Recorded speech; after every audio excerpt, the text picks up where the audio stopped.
Hey guys, you're watching Blogovision and Alterok, and here I am with the wonderful, beautiful Kaleen. Oh, thank you so much for that introduction. Hi. You've been to all the pre-parties now, London, Amsterdam, Madrid, all of them, right? Yeah, I did not go to Barcelona Yeah. and Oslo, but for me, the pre-party season is over and it's been great. And how were you? How was the reaction? Were you shocked in some of the venues, how the audience met you, how they received you? Well, it was the very first time I got out there just with my flag and they played the song. It was already, woo, I really felt the wave of just ravers shouting, "We will rave." It was amazing. And in every single venue it was like that. So I can't wait to be in Malmö. Absolutely. And you would also try different outfits for all of the pre-parties, right? It's like you use Yeah, them as your dress rehearsals. Because exactly. Yeah. I wanted for people not to get bored, to show them a few things, maybe sometimes more than was actually the plan. are you But thinking of using any of them in the Eurovision? Any of the outfits? no, no, no. It No? was all just pre-party outfits just to get everyone hyped up. Sure, yeah, just to give a taste and maybe for yourself to also try on something new, new wardrobe, yeah. Exactly. Yeah, I feel like that's what Eurovision also is for me at the moment. I get to play Barbie in real life. Exactly. Different outfit for every single interview, almost. Oh, you also dress up for every single interview. Okay, Well, a serious. little so that, so that people feel like, okay, they're being they're special, of course. I make an effort, it's not just okay, I wake up, I turn my computer on and there I am. I'm really enjoying every single moment of this, and that's how I want everyone else to feel like. Yeah. Are you planning to try on different outfits also on Eurovision stage before you make your final decision? We actually go for two different outfits now. We will see which one works best. Yeah, I think it's fine. Yeah, we see a lot of dress rehearsals happening. Why not? You might find out last moment that this is really like catching better light or something. You never know. Exactly. Yeah. Yeah. We're rehearsing still. Right. I imagine that a bombastic song like We Will Rave asks for massive staging, props, fireworks, maybe. Are any famous directors, creative directors, stage directors involved in this production? Yeah, so I'm working with Black Skull. They did, for example, Sam Ryder All right. years ago, and also they did the whole Eurovision last year. They did Woohoo. the opening, the interval acts, all of that. So we're working very closely with them. And you also worked yourself a bit of a stage director at Junior Eurovision, right? So you maybe know which angles you Yeah. would like to see. Yeah. Yeah, I'm very, very involved and very hands-on, and I feel like maybe also that's what's a little difficult sometimes because I basically want everything. I want to approve everything before it actually goes out, which is a little, yeah, it's hard because it's a lot of work between all the interviews. Then someone asks me, "Is this LED content great?" And I'm like, let's tweak it a little here and stuff like that. So I'm just always turned on, and I also for myself, I just want this to be the my perfect Eurovision performance. Oh, so you want to be in control of every moment, and maybe it's a little hard to be the artist in this case because you also have to listen to so many people telling you what to do. Exactly, exactly. Although everyone on my team, and that's why I'm so grateful to have this amazing team, everyone really values my opinion as well. So I'm included in almost every meeting they have in everything, and they really see that they give it to me last. I get to say yes or no, and then they pass it on to deadlines or whatever. So I'm very happy how this workflow is going at the moment. And your relationship with Eurovision is a long one. Yeah, you've been a stand-in, obviously, for many artists for Eurovision rehearsals. Which one was the most difficult stand-in experience and why? Wow, difficult. Well, I feel like maybe challenging, but every single song, almost like you don't really have one favorite in Eurovision every year because there are so many great ones. Every song has its own challenges. Like with Fuego, for example, of course, it was the singing and dancing, but that's actually how I grew up on stages. So it felt just like me on that stage. So that was actually just fun with, for example, Finland with Sara Alto. I did have this little challenge of the prop because I'm a little taller than her, so I could not fit in the wheel because she was You had actually. to fit on the wheel. Oh my Oh, God. I couldn't. Unfortunately, I couldn't. I would have loved to try, singing upside down, but I couldn't because she's a little smaller than me. With Slovenia in that year with Hvala ne, I learned the lyrics because we were still singing live at that time. So I wrote the lyrics down at the way I hear it, like phonetically, and then I just learned the lyrics by heart. And that's also what I did with Armenia at junior. So I just really always throw myself in there as much as I can because I see it as a challenge, and that's how I can enjoy it the most. Like, yeah, I can do this. Oh, damn, it's not the language that I know. Yeah, but don't worry. I'll figure it out. I have one day. Okay, I can do it. How much time do you actually really have as a stand-in to prepare? Well, usually if you're part of the real stand-in group, it's probably about a month Okay. where you rehearse. It's usually about 15 to 20 people rehearsing all of the countries. So then you also switch. I think we were 5 or 6 singers who sang all of the countries. So I had 6 or 7 countries as a lead artist. Yeah, and also at junior, but at junior with Armenia, I think there is also this video of me doing Dance by Nare Oh, somewhere. what? I should check it out. I only had one day actually because the production was just so much there was so much work already that they kind of forgot to book a stand-in for their own country. So they just ended up asking me because I was the stage director that year as well. And since I already was familiar with the choreo a little, they just said, "Okay, well, can you just do it because we know you can do things like that." And yeah, and I just really wanted to. I didn't want to just move my lips along. I really wanted to perform because in the end, that's what's the most fun. So I did Yeah. my best in learning the words. You're a superwoman or something. You've got some Oh, superpowers, probably. thank you so much. But does it mean that now on Eurovision stage you won't be as nervous as other artists who have never experienced the stage of Eurovision before? Because you're like super zen and in control, or does it still give you a lot of pressure? No, there is still definitely something happening, especially now, because I just know it's not a stand-in. I'm not just, of course, I'm enjoying myself, but I want to prove something to myself as well. And that's where the pressure comes from, basically. I don't feel like I have to do anyone justice. I feel like I'm my biggest enemy, and therefore I have the highest expectations of myself. And therefore, I don't know if I'm really less nervous. I just know. And then in those moments before I go on stage and I am maybe nervous, I have to remember, okay, you've been there before, you've seen this, you've done all of this. So just rely on your body and on the universe or whatever is here. You got it. You're capable of this, otherwise you would not be here. And then yeah, everything starts to calm down, but it is a process and it is work. There are many things though that can like throw you out, shake you out of your zen, and that's, for example, comments. Do you read the comments after the pre-parties, how you performed? No, not at all. But also because I knew that things happened at some parties the performance was better than at other ones, and I already knew. Okay, I got off stage and I was not really satisfied, so I felt like, okay, why should I read the comments if I don't really if I'm myself, I'm not 100% proud of that performance. So I just decided not to do that, to focus on Malmö and to keep working hard. And yeah, therefore, I still mostly get positive feedback, which is Of course. so rewarding and so nice. So I'm really, really grateful for that. And everything else, there would have been other comments anyways, probably. So I just let that happen, and I just give it my all. Yeah, well, you shouldn't be so afraid, really. Under your performance, everybody goes, "Oh, she's so professional. She killed it no matter what." Oh. She's so amazing. By the way, have you heard anybody you look up to and respect personally, maybe some musician, star, politician, praise your performance or song for Eurovision?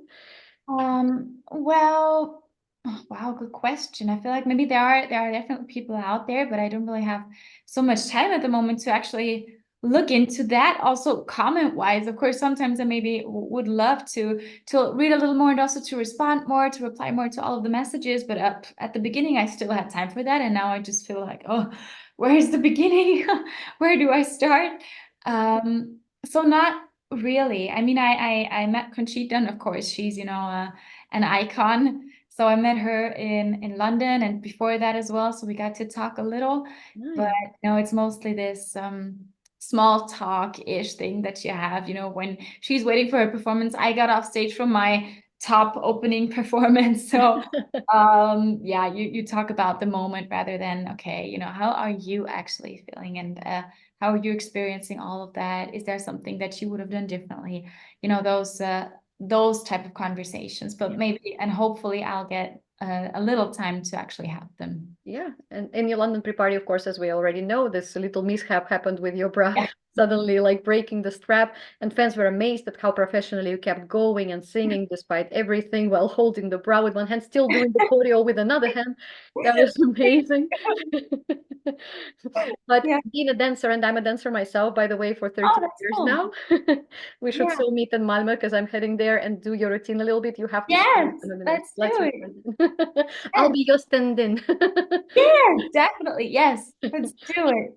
And knowing that, I know that myself because things happen, you never know. And I'm sure over those years of your dance career, things have also happened. Can you remember any other mishaps, like some prop got broken or something, or your dress or whatnot got torn? Yeah, so I feel like I've had a couple of performances where maybe not the top like completely fell off, but something moved, you know, and then you could see the bra or something like that. I feel like I've never had this complete bare moment, which is good. I'm knocking on wood. Uh, then I basically I slipped on stage a couple of times already. You know, sometimes when there's a lot of confetti and you're dancing full out, it just happens. Or I've also had this you know, the bubbles that in summer you can blow. I don't know how they're called. The soap bubbles. Right, the soap bubbles, yeah. Yeah, exactly. And there was one show in a summer where we had that on stage, and the machine was very close to the ground, and so the soap was all over the front of this machine, and my spot was just exactly in front of that machine, and so I just yeah I fell, but then I got back up again, and everything continued. So things like that just happen, and in the end, I That's just always love it if there is a video of it because I love watching this. one day you can make a bloopers video or something. Yeah, that's what I already did. Yeah, in the past, and I'll definitely do that again because Yeah. it's just you can't change it anyways. It happens, so why not just enjoy the moment? And that's how I have London basically saved in my mind. It was a moment. I decided, okay, let's hold everything together and let's enjoy it anyways. And therefore, I just have positive connections to Yeah. that performance. You really never know. Yeah, like in my personal like history of dancing, I remember having those props like canes. We were performing with the canes and rotating them around our head. Yeah. And then at some point, my cane hits the cane of my co-dancer and he breaks Oh, it in half. oh, And like, and oh she's no. standing with this half a stick, thinking what to do next with it. Yes. It's just so embarrassing. But somehow, you know, you have to keep on moving. You have to, you know, the show Yeah, must go on. exactly. Yeah, there's not the option of just okay, let's run off stage, let's start again. This happens like not even 1% of the time where yeah, where you feel like okay, let's just do it again. That's Because exactly what differs you with so many years of experience from the beginner's level, so to say. You don't just stand and look yeah, like, oops, what do I do next? yeah, that was actually really funny. I zoomed into the video of the London pre-party, and I thought, okay, if you cut the video off here and you just have my face, you would not actually know that something Yeah. happened. So I really surprised myself there. I feel like I zoned out. There was autopilot kicking in, and yeah, someone else finished the performance for me. Show must go on. In Yeah. one interview, I remember you said, I'm a fan of pop music and that puts you in a good mood. And what kind of songs put you recently in a good mood? Wow, very recently, probably the same as always. I like my overall favorite song in the world is Can't Take My Eyes Off of You. Oh, I love it. I Love just it. love that song. Yeah, and also all Disney songs. I'm just such a Disney lover. So whenever a song like that comes up, I immediately feel like everything's okay. What a All wonderful good. world and all those. We're, exactly. We're relaxed. We're enjoying life. Yeah, so it's more towards the classic era. Also my overall Eurovision favorites are Ne partez pas sans moi from Celine Dion. So also that gives me really good energy. Take Me to Your Heaven or Après Yeah. Toi. This type of like also a little bit like dance positive in that era. Disco songs, they really get me going. That's why We Will Rave has this sort of maybe a little bit historical retro sound, you would say. Yeah, more of a Yeah, traditional sound. maybe, yeah. Let's finish with a couple of tricky questions, which I ask my Okay. interviewees. Yeah. What are your guilty pleasures? Wow, my guilty pleasure. Well, I would say Disney movies, but I'm definitely not ashamed of being a Disney fan. A guilty pleasure. Is it something like chocolate in the morning or whatnot? I don't know, in the morning. I actually start eating, I just eat chocolate or sweets after dinner as a dessert, but also that I don't feel guilty about that Yeah, because there's I'm nothing guilty about that. We can shake exactly. it off and dance it off. Yeah, exactly. So, and I deserve that as well with the hard work. So maybe it's just guilty pleasure. I would love to spend a day on the couch and just watch TV Mm, once again. Yeah, so I'll definitely do that after Eurovision. So maybe that's a guilty pleasure thing. You could say that I watch too much TV when I oh, have time to. okay. Actually, it leads me to my next question very smoothly. When you are Kaleen on stage, you say it's like you put on another personality, but at home, you're like, what kind of person is Marie-Sophie? Is she like a chic, sexy diva or a relaxed home type of girl? She's really relaxed. She's wearing oversized shirts and oversized baggy pants. She does not wear makeup. Yeah, she's very shy and introverted. So yeah, and it's really a 360 or 180 turn from the one personality of mine to the other. So also my mom used to say that ever since yeah I got onto a stage, it's a different person. Yeah. So I it's still need to see a photo in those oversized. yes, I will make sure to post one once very soon. Yeah. Okay, next tricky question is if you gave Kaleen's Dance Awards, which Eurovision artist would get it? I think definitely Chanel. Okay. I think she did an amazing job, and just to be compared to that, or to have fans say, okay, this is going to be our Chanel moment. That's just a huge honor because yeah, what she did was definitely Yeah, something that amazing. level of control is, yeah, beyond. Yeah. If you could marry any Eurovision artist, who would it be? I was asked that question once before at an interview in London, and I felt like, well, wow, what is that question? But Now you've had time to think. yeah, yeah, and I feel like I'll give the same answer just because I felt like it was really funny. So I thought about it, and because I've been in a relationship for already 9 years, it's just the Eurovision side of my not even love life, the in another world, in a Eurovision universe. Maybe this year I would probably have a lot of fun with Windows 95 man. All right. It would never get boring, I feel like. Yeah, so maybe him. I hope he hears it, and probably he will. Guys, spread the word. Kalina and Windows Funny. 95. Windows 95 woman in this case. Yes, exactly. That will be my name then. Perfect. It's been an absolute pleasure talking to you. You're such a Thank delight. you. Yeah. Likewise. Thank you. And enjoy your time. Try to not stress out too much. You've got it. I know you can do this, and you know you can Thank do this you. because so many years of experience already are there. So Thank enjoy the rest of the month preparations and just, have fun. We all love you already. So just give it your. you very much. You Thank thank you so much for the interview. you. Bye. Thanks. Bye.